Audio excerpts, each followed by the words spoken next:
The autumn sun was just beginning to warm the dew-covered grass when District Court Judge Rose Anderson walked out of her red brick home, coffee tumbler in one hand and briefcase in the other. She had picked out her favorite charcoal gray suit that morning, the one she always wore for important cases. Today's docket was particularly heavy, with 3 major trials scheduled. The gentle click of her heels on the walkway mixed with the sound of birds chirping in the maple trees that lined her peaceful suburban street. She smiled, thinking about how far she'd come from her humble beginnings in the city's South Side. 15 years on the bench had earned her respect throughout the legal community, though she never forgot the challenges she'd faced climbing the ladder. Her new BMW gleamed in the morning light. She'd bought it just last month to celebrate winning the Justice Excellence Award. The leather seats still had that new car smell she loved. As she settled in behind the wheel, she caught a glimpse of her reflection in the rearview mirror. Her salt and pepper hair was neatly styled, and the small pearl earrings her mother had given her for her first day as a judge sparkled in the sunlight. She placed her coffee in the cup holder and started the engine, its quiet purr a reminder of why she'd chosen this particular model. The dashboard clock read 7:45 a.m., perfect timing to arrive early and review her cases for the day. She especially wanted to prepare for the Johnson family custody hearing.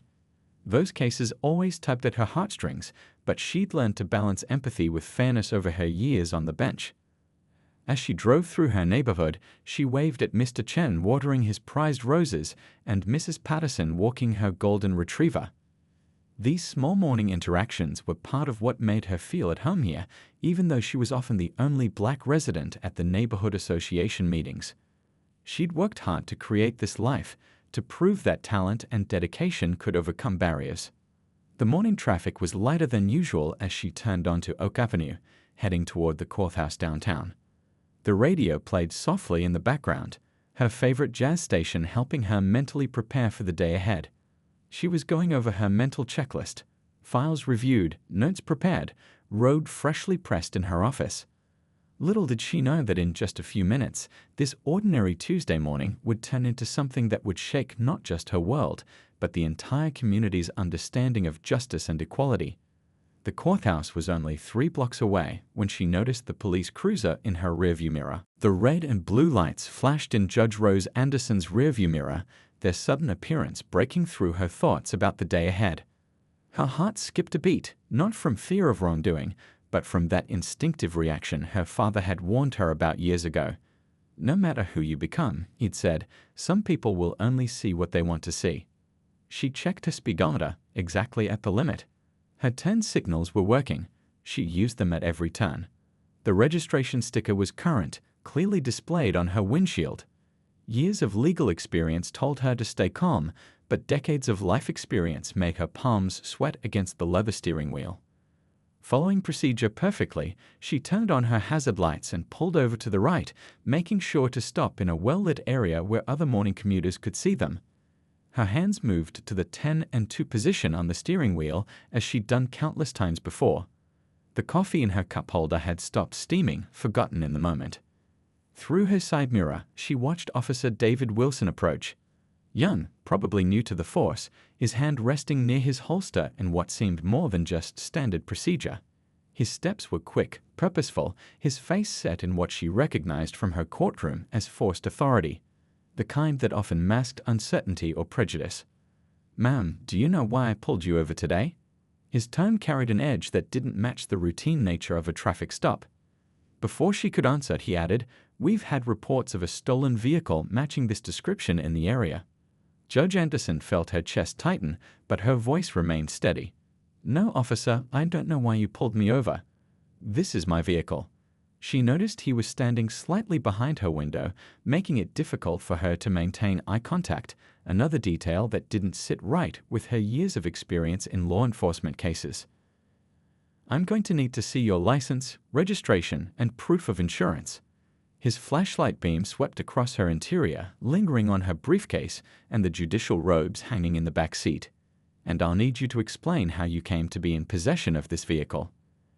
The absurdity of the situation might have made her laugh if it weren't so serious. The same BMW she posed with for photos at the dealership last month, the same car she'd driven to 3 judicial conferences, was now being treated as stolen property. She could feel the stares of passing cars, some slowing down to watch the scene unfold. With deliberate movements, she reached for her purse on the passenger seat. "Officer Wilson," she read his nameplate clearly now, "I'm going to reach for my documents. They're in my bag." She narrated each movement, a practice she'd heard countless times in her courtroom from people who understood the delicate dance of traffic stops. The morning sun had fully risen now, casting long shadows across her dashboard. Rush hour traffic was picking up, and she could see her courthouse, her workplace for the past 15 years, just 3 blocks away. The irony wasn't lost on her. So close to the place where she upheld justice, she was now experiencing its absence. More patrol cars were pulling up behind Officer Wilson's cruiser, their lights creating a disco of red and blue that would surely draw even more attention. Judge Anderson took a deep breath, remembering the words she often spoke from the bench about remaining calm in the face of injustice. She reached for her phone, placing it on the dashboard where it could record the interaction, another lesson learned from years of presiding over cases just like this one. The morning that had started with such ordinary promise had transformed into something else entirely. As she gathered her documents, she couldn't help but think about how this moment would ripple out beyond just her and Officer Wilson, beyond this street corner, beyond even this day. Some stories, she knew, needed to be lived to be understood, and some injustices needed to be experienced to be believed. With steady hands, Judge Rose Anderson held out her license, registration, and insurance papers through her car window. Along with these documents, she also presented her judicial badge, a small metal shield that had opened many doors but now seemed to make Officer Wilson even more suspicious. The morning air had grown thick with tension, and nearby traffic had slowed to a crawl as more people watched the scene unfold. "Step out of the vehicle, ma'am," Officer Wilson commanded, his voice carrying an edge that didn't match the situation. He hadn't even looked at her credentials yet, holding them loosely at his side, as if they were irrelevant to the situation at hand. "Officer," Judge Anderson replied, her voice calm but firm, "I've provided all the necessary documentation proving this is my vehicle. I'm a district court judge heading to the courthouse for morning sessions." She gestured toward the courthouse building visible just down the street, its limestone facade gleaming in the morning sun. The officer's radio crackled with static as he called for backup. "Ma'am, I'm not going to ask again. The vehicle matches a description." He paused, checking his notes. "A black BMW, late model, reported stolen from the Northside dealership 3 weeks ago." Judge Anderson felt a mix of frustration and determination wash over her. "Officer Wilson, I purchased this vehicle from Downtown Motors 4 weeks ago. The registration and insurance documents I've provided confirm this. You'll also notice my business card showing I'm Judge Anderson from the 4th District Court." More patrol cars pulled up, their lights creating a carnival of red and blue reflections across the windows of nearby buildings. Morning commuters had their phones out now, recording the scene.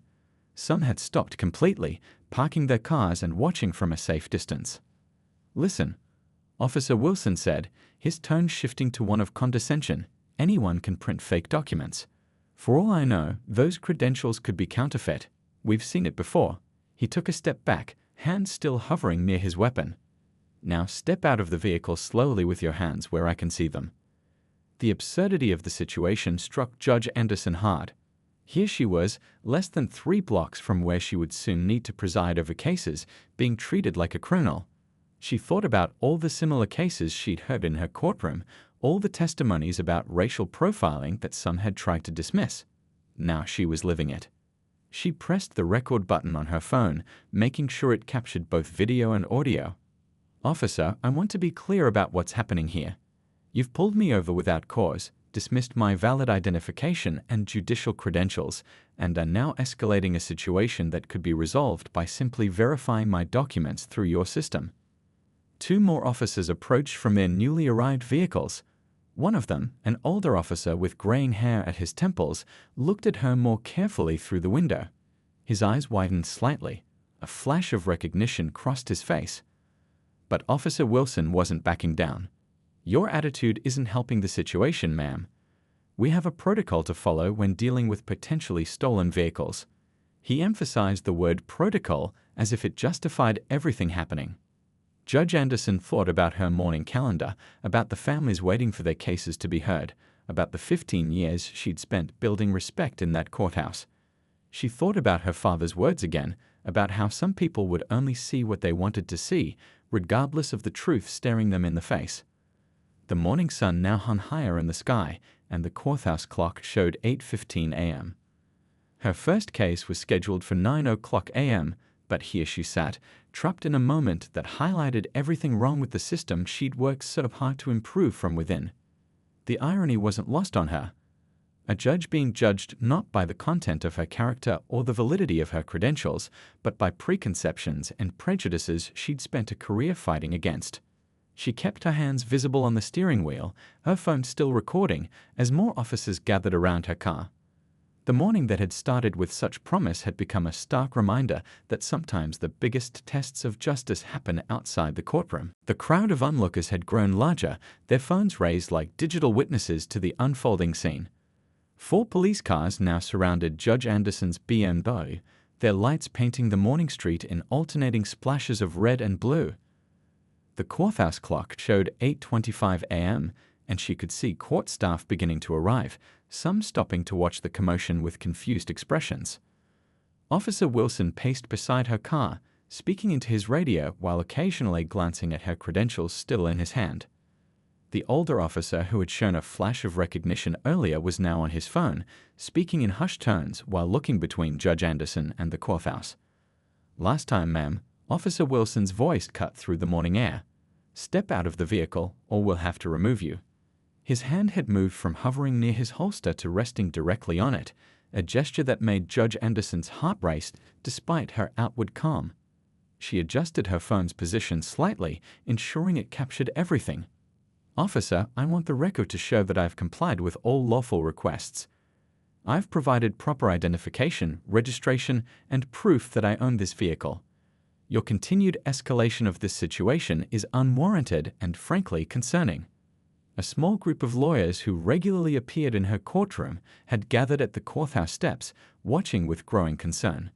One pulled out her phone, presumably calling someone who could help resolve the situation. The morning sun now felt hot on Judge Anderson's face through the driver's side window. "Ma'am, ownership of this vehicle is in question," Officer Wilson continued, his voice carrying the rehearsed tone of someone following a script rather than responding to reality. "We have protocols for handling potentially stolen vehicles, and your resistance isn't helping." Judge Anderson couldn't help but think about the irony. How many times has she heard similar justifications in her courtroom? How many times has she listened to testimonies about protocols being used to mask prejudice? The weight of those past cases pressed heavy on her shoulders now.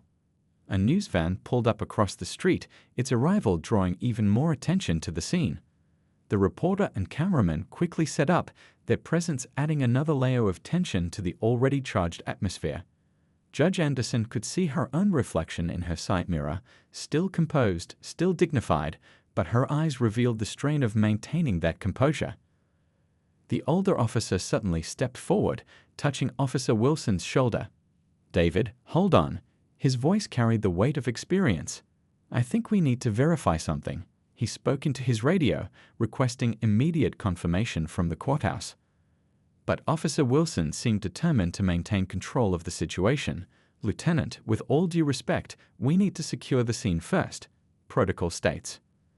Protocol also states we verify identification before escalation, the lieutenant cut in, his voice firm but measured.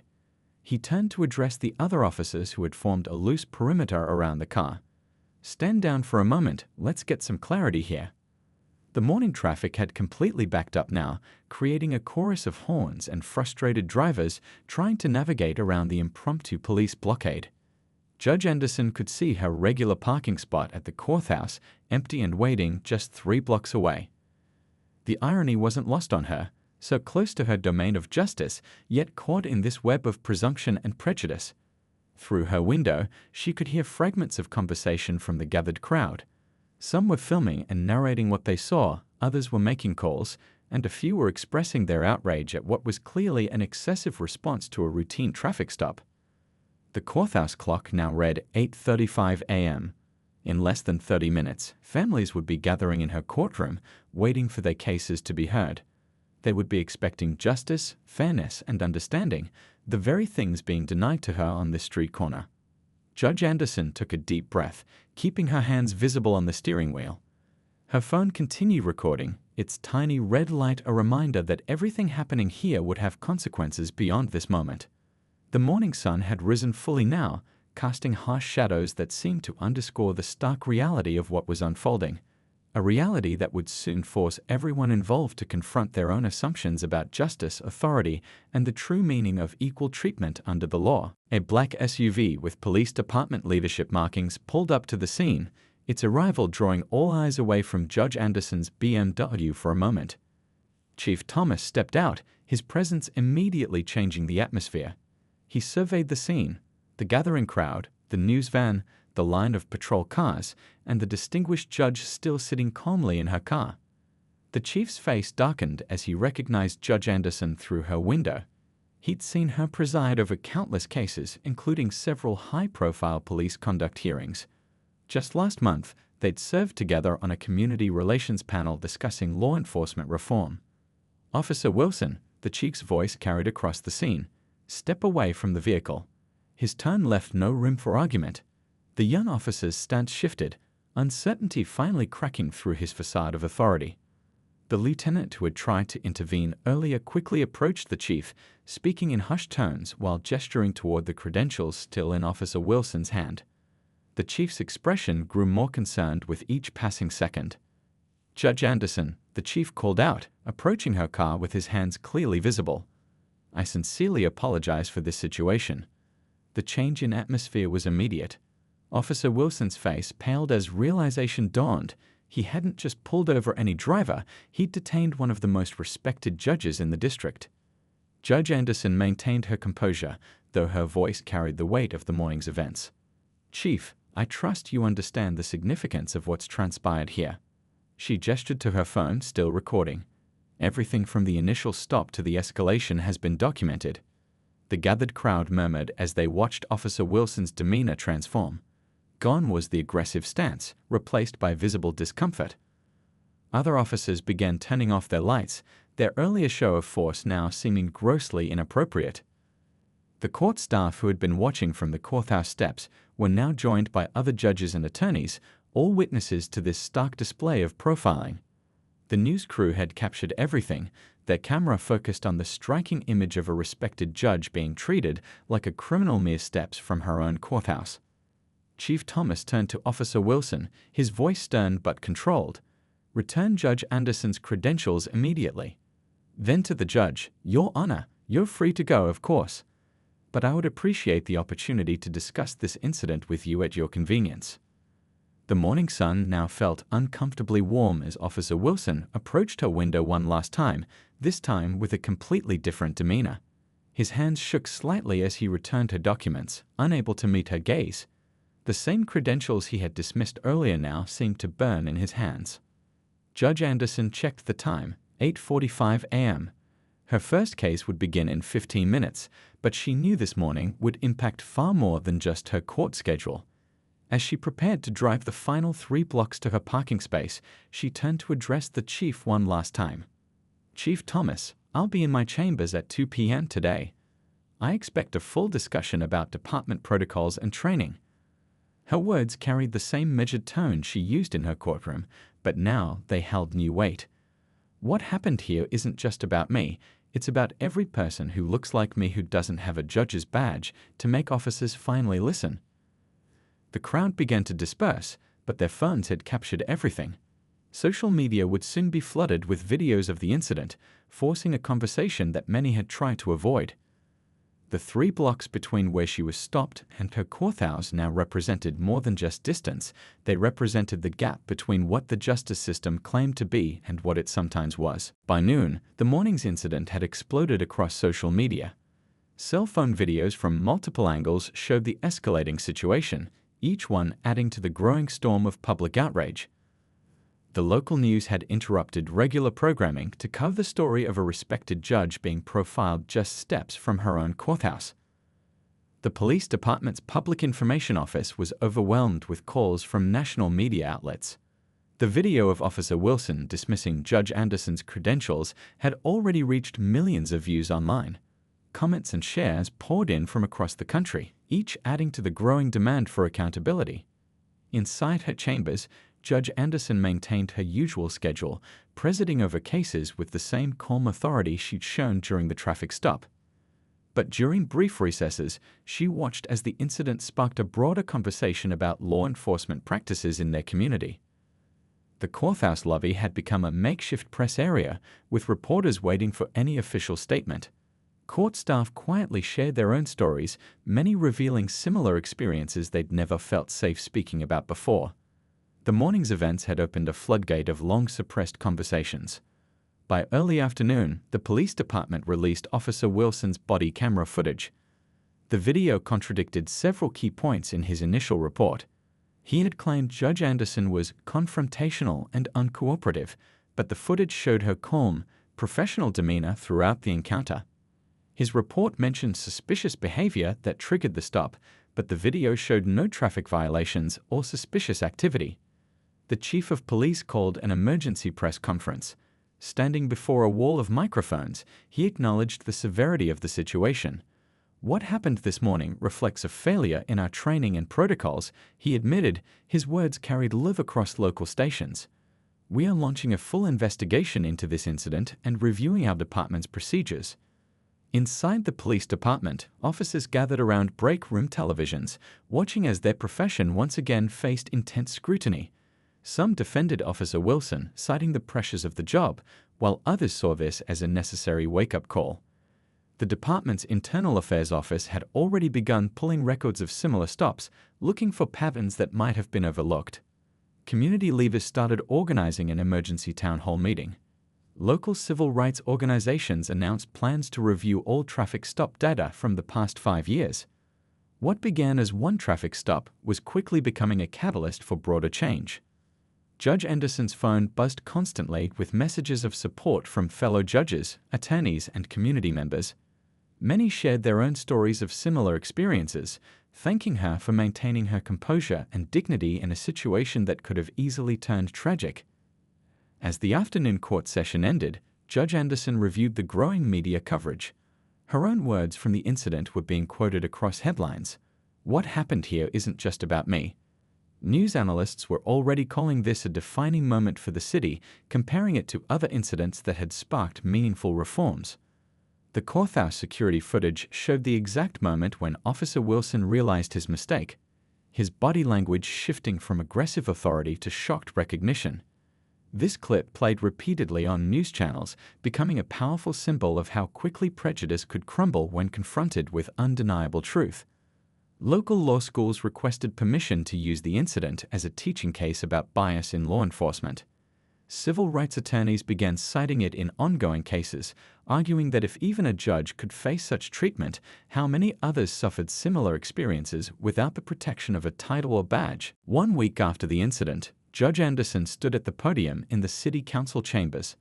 The room was packed with community members, police officers, local officials, and media representatives. Her voice carried the weight of both personal experience and professional authority as she addressed the gathering. "What happened to me last Tuesday wasn't unique," she began, her words echoing through the hushed chamber. "What was unique was that I had a title that forced people to listen. Today, we're here to talk about those who don't have such protection." The police department had already announced major changes. Officer Wilson was placed on administrative leave pending a full investigation. More importantly, the department introduced mandatory monthly bias training sessions. Every traffic stop would now require officers to submit detailed reports explaining their probable cause. The City Council voted unanimously to create an independent civilian oversight committee. Body camera footage would now be reviewed regularly, not just when complaints were filed. The police academy curriculum was being revamped to include extensive cultural sensitivity training and real-world scenarios focusing on unconscious bias. At the police department, veteran officers began sharing their own stories of witnessing prejudice within the force. The blue wall of silence started showing cracks as more officers recognized the importance of speaking up. The department's internal culture was shifting, slowly but surely. Local schools invited Judge Anderson to speak about her experience. She used these opportunities to connect with young people, especially those who dreamed of careers in law or law enforcement. Her message was clear: change comes from within the system, but only when brave individuals stand up for what's right. Community groups organized Know Your Rights workshops, teaching residents how to handle traffic stops safely while protecting their legal rights. The incident had created a bridge between law enforcement and the community they served, opening dialogues that had been avoided for too long. The city's legal community rallied around the cause. Defense attorneys used the incident to challenge similar cases. Prosecutors began scrutinizing police reports more carefully. Other judges shared their own experiences with bias, creating a powerful narrative of systemic issues that could no longer be ignored. 3 months after the incident, Officer Wilson requested to meet with Judge Anderson. In her chambers, he apologized not just for his actions that morning, but for the assumptions that had driven them. He asked to share his story as part of the department's new training program, turning his mistake into a teaching moment for other officers. The incident became a case study in police academies across the country. Law enforcement agencies from other cities sent representatives to learn about the changes being implemented. What started as one traffic stop had sparked a movement for accountability and reform. 1 year later, traffic stop data showed a significant decrease in racial profiling incidents. The Civilian Oversight Committee had reviewed hundreds of cases, building trust between the police and the community. Body camera footage was regularly used in training sessions, showing officers how to recognize and overcome their own biases. Judge Anderson continued her work from the bench, but her influence now extended far beyond the courthouse. Her calm dignity during the incident, combined with her commitment to systemic change, had transformed a moment of injustice into a catalyst for reform. As she parked her BMW in front of the courthouse each morning, she would sometimes pause to remember that day. The 3 blocks that had once been the site of confrontation had become a symbol of progress, a reminder that change was possible when people were willing to face uncomfortable truths and work together for justice.